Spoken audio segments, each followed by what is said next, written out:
दोस्तों हम बचपन से ही इंडिया के मैप के साथ श्रीलंका को देखते आ रहे हैं, लेकिन क्या आपको पता है कि इंडिया के मैप के साथ श्रीलंका को क्यों दिखाया जाता है? हमारे सोलर सिस्टम में चौथे नंबर पे आता है प्लेनेट मार्स यानी कि मंगल ग्रह। क्या आपको पता है बेहद सूखा और बेहद ठंडी इस ग्रह में भी एक टाइम पर जीवन था? और क्या होगा अगर एक सांप खुद को ही काट ले? नमस्कार दोस्तों, मैं हूं बॉनी। तो चलिए आज की वीडियो में पता लगाते हैं ऐसे कई इंटरेस्टिंग फैक्ट्स के बारे में। नंबर 1, दोस्तों आज के समय में अगर मैं आपसे पूछूं कि आपको क्या लगता है कि मंगल ग्रह कैसा होगा, आप में से हर कोई यही कहेगा कि बेहद सूखा, बेहद ठंडी और बहुत ही खराब एटमॉस्फेयर। लेकिन दोस्तों क्या आप जानते हैं कि हमारे इस छोटे लाल पड़ोसी मंगल ग्रह में भी एक समय पर जीवन फल फूल रहा था। एरिजोना यूनिवर्सिटी के रिसर्चर्स ने अपनी स्टडी में ये पाया कि मंगल ग्रह पर भी कभी जीवन था।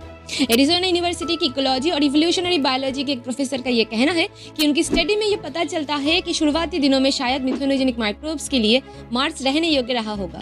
और ये बात दुनिया के और कई साइंटिस्टों का भी मानना है, क्योंकि मंगल की सतह का कम से कम 2/3 हिस्सा 3.5 अरब साल से भी पुराना है और ये शायद 4.48 अरब साल पहले से रहने योग्य रहा होगा। यानी कि पृथ्वी पर सबसे पहले जीवन से 500 मिलियन ईयर्स पहले।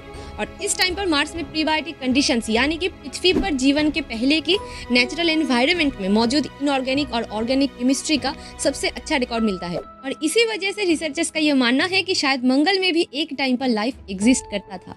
नंबर 2, दोस्तों किसी भी चीज में हाई वोल्टेज करंट पास करे तो उसका हाल कुछ इस टाइप का हो जाता है, क्योंकि बिजली के ट्रांसमिशन लाइन में हजारों वोल्ट का करंट बहता है। अगर ये तार कभी टूटकर गिर जाए तो आसपास की जमीन में भी करंट फैल जाता है। लेकिन कभी आपने सोचा है कि हाई वोल्टेज करंट होने के बाद भी बिजली का तार पिघलता क्यों नहीं? इसकी वजह है दोस्तों क्योंकि ज्यादातर ट्रांसमिशन लाइन ACSR यानी कि एल्युमिनियम कंडक्टर स्टील रेनफोर्स से बनी होती है और ये काफी मजबूत भी होता है। आसान शब्दों में कहे तो कोई भी तार धातु का बना होता है और हर धातु का एक मेल्टिंग पॉइंट यानी कि गलनांक होता है, यानी कि एक ऐसा तापमान जिस पर धातु पिघलने लगेगा या ठोस सिचुएशन में लिक्विड फॉर्म में बदलने लगेगा।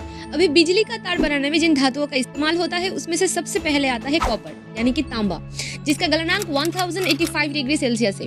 एल्युमिनियम का 660.3 डिग्री सेल्सियस और लोहे का 1538 डिग्री सेल्सियस। इसके अलावा भी नाइक्रोम और मैंगनीज का मेल्टिंग पॉइंट और रेजिस्टिविटी भी ज्यादा होता है, यानी इतना तापमान होगा तभी कोई तार पिघलेगा। आमतौर पर किसी भी तार में इतना करंट कभी भी नहीं होता कि वो गर्म हो जाए या फिर पिघल जाए। हालांकि कभी कभी शॉर्ट सर्किट वगैरह या फिर अर्थ फॉल की वजह से करंट कभी तेजी से बढ़ सकता है और तार पिघलने लायक तापमान हो सकता है, मगर ऐसा कुछ ही सिचुएशन में ही होता है, जैसे कि तार जहां से कमजोर होता है जॉइंट वगैरह में, वहां से टूटकर अलग हो जाता है। नंबर 3, दोस्तों आपने बचपन से लेकर आज तक जब भी भारत का मैप देखा होगा तो उसमें आपको भारत के साथ साथ श्रीलंका जरूर दिखाई दिया होगा। अभी अगर आप ये सोच रहे हैं कि श्रीलंका शायद भारत के काफी नजदीक है इसीलिए, तो मैं आपको बता दूं मेरे दोस्तों ऐसा बिल्कुल भी नहीं है। क्योंकि अगर ऐसा होता तो इंडिया के मैप के साथ पाकिस्तान, बांग्लादेश, चीन इन सब देशों को भी दिखाया जाता ना। तो इसके पीछे कारण क्या है? तो इसके पीछे दरअसल एक समुद्री कानून है। इस कानून को यूनाइटेड नेशन ने बनाया था, जिसे लॉ ऑफ द सी के नाम से भी जाना जाता है। इस कानून के मुताबिक अगर किसी देश की सीमा समुद्र से घिरा हो तो लगभग 200 नॉटिकल माइल यानी कि करीब 370 किलोमीटर तक का समुद्री इलाका उस देश का समुद्री इलाका माना जाएगा। और भारत के इस समुद्री सीमा के अंदर श्रीलंका भी आ जाता है। दरअसल इंडिया के धनुषकोडी से श्रीलंका की दूरी महज 18 किलोमीटर है, इसीलिए लॉ ऑफ द सी के कारण भारत को अपने मैप में श्रीलंका को दिखाना जरूरी है। नंबर 4, अगर मैं आपसे पूछूं दुनिया का सबसे मजबूत चीज क्या है तो आप आमतौर पर हीरा, लोहा या फिर स्टील का नाम लेंगे, लेकिन दोस्तों इसमें से कोई भी नहीं है। दुनिया का सबसे मजबूत चीज है ग्रेफीन। ये स्टील से 100 गुना ज्यादा मजबूत होता है। इसकी 1 स्क्वायर मीटर की शीट का वजन महज 0.77 GMS होता है और इसमें जंग भी नहीं लगती। और आपको जानकर हैरानी होगी कि ये एक कागज से भी 10 गुना ज्यादा हल्का होता है और ये मटेरियल बेहद लचीला भी होता है। मतलब कि अगर आप इसके एक ऐसे ब्लॉक को एक फूल पर रख दो तो फूल को भी कुछ महसूस नहीं होगा कि इसके ऊपर कुछ रखा है। साल 2004 में मैनचेस्टर यूनिवर्सिटी के 2 प्रोफेसर आंद्रे जिम और कॉन्स्टेंटिन नोवोसोले ने ग्रिफिन की खोज की थी और इस खोज के लिए उनको 2010 में नोबेल पुरस्कार भी दिया गया था। नंबर 5, दोस्तों क्या आपको पता है कि दुनिया में एक ऐसा देश है जहाँ एक ही समय में आधे हिस्से में दिन और आधे हिस्से में रात होती है। कई जगह लोग अपना सुबह का ब्रेकफास्ट कर रहे होते हैं तो उसी समय में कुछ लोग अपना डिनर कर रहे होते हैं। ये देश कोई और नहीं बल्कि दुनिया के सबसे ताकतवर देशों में से एक रशिया है। इस देश में टोटल कुल 11 टाइम जोन है। रिपोर्ट्स बताती है कि हर साल मई से जून तक रशिया में आधी जगह दिन और आधी जगह रात होती है और इसीलिए रशिया को कंट्री ऑफ द मिडनाइट सन कहा जाता है। नंबर 6, आपने शायद ये कभी ना कभी नोटिस किया होगा कि छिपकली तेजी से दौड़ती है लेकिन लगातार वो दौड़ नहीं सकती, उसे बीच बीच में रुकना पड़ता है। तो इसका कारण क्या है? छिपकली ऐसा करती क्यों है? क्योंकि छिपकली एक समय में या तो दौड़ सकती है या फिर सांस ले सकती है, यानी कि दौड़ते समय छिपकली सांस नहीं ले पाती, इसीलिए दौड़ते हुए उसे सांस लेने के लिए बीच बीच में रुकना पड़ता है और इसी वजह से छिपकली अपने शिकार पर बड़ी तेजी से झपट्टा मारती है और अगर शिकार छूट कर भाग जाए तो फिर उसका वो पीछा नहीं करती। नंबर 7, बचपन से आपने फिजिक्स के क्लास में पढ़ा होगा कि मैटर सॉलिड, लिक्विड, गैस या फिर प्लाज्मा के रूप में एग्जिस्ट करता है।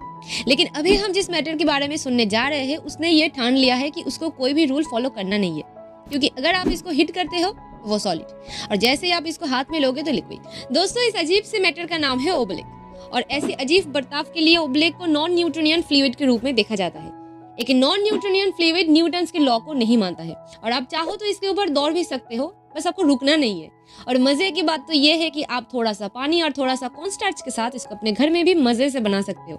नंबर 8, दोस्तों, क्या आप जानते हैं कि हर साल चमगादड़ यानी कि बैट्स यूएस के लाखों करोड़ों रुपए बचाती है। चमगादड़ों का मेन खाना होता है कीड़े मकोड़े और यही कीड़े मकोड़े हर साल बहुत सी फसल भी बर्बाद कर देती है। एक वयस्क चमगादड़ की शरीर एक एडल्ट इंसान के अंगूठे से बड़ा नहीं होता। हर रात एक चमगादड़ 4 से 8 ग्राम कीड़े मकोड़े खा सकता है। लगभग ये 1 या फिर 2 अंगूर जितना बराबर होगा। अभी आप सोचेंगे बस इतना ही, तो आप ये सुनिए। अमेरिका के उत्तर पश्चिम हिस्से में 10 लाख चमगादड़ कुछ कारण की वजह से मर जाते हैं। इसका रिजल्ट क्या होता है? हर साल 660 से 1320 मीट्रिक टन कीड़े अमेरिका के वादियों में फल फूल रहे। इतनी बड़ी संख्या में कीड़े अभी हर साल चमगादड़ द्वारा मारे नहीं जा रहे। हर साल चमगादड़ इन कीड़े मकोड़ों को खाकर यूएस के 3.7 बिलियन डॉलर से भी ज्यादा पैसा ये सेव करता है। नंबर 9, हर साल सांप के काटने पर दुनिया भर में लाखों लोगों की मौत हो जाती है। लेकिन आपने कभी ये सोचा है अगर सांप खुद को ही काट ले तो क्या होगा? तो अगर एक सांप खुद को काटे और वो जहर उसके ब्लड में चला जाए तो फिर उसकी मौत हो जाएगी। वो जहर उसी तरह रिएक्ट करेगा जैसे अगर एक सांप किसी दूसरे को काट ले तो उसका जहर जैसे रिएक्ट करता है, तो सांप के शरीर में भी उसका जहर वैसे रिएक्ट करेगा, क्योंकि सांप का जहर सांप के सिर के ऊपर उसके सलाइवा ग्लैंड में होता है, जिसके जरिए जहर निकलता है। इस वजह से उनके खून को इस जहर की आदत नहीं होती है। लेकिन ये जहर अगर सांप के पेट में चला जाए तो उसकी मौत नहीं होगी, क्योंकि पेट के अंदर के केमिकल उसे डाइजेस्ट कर लेंगे। तो आज के फैक्ट्स अगर आपको अच्छा लगे तो वीडियो को लाइक करना मत भूलिएगा और अगर आपने इस वीडियो से कुछ सीखा तो इस वीडियो को शेयर कीजिए अपने दोस्तों के साथ, फैमिली के साथ, गर्लफ्रेंड, बॉयफ्रेंड, पड़ोसी, सबके साथ शेयर कीजिए और ऐसे इंटरेस्टिंग फैक्ट्स के लिए सब्सक्राइब टू आवर चैनल।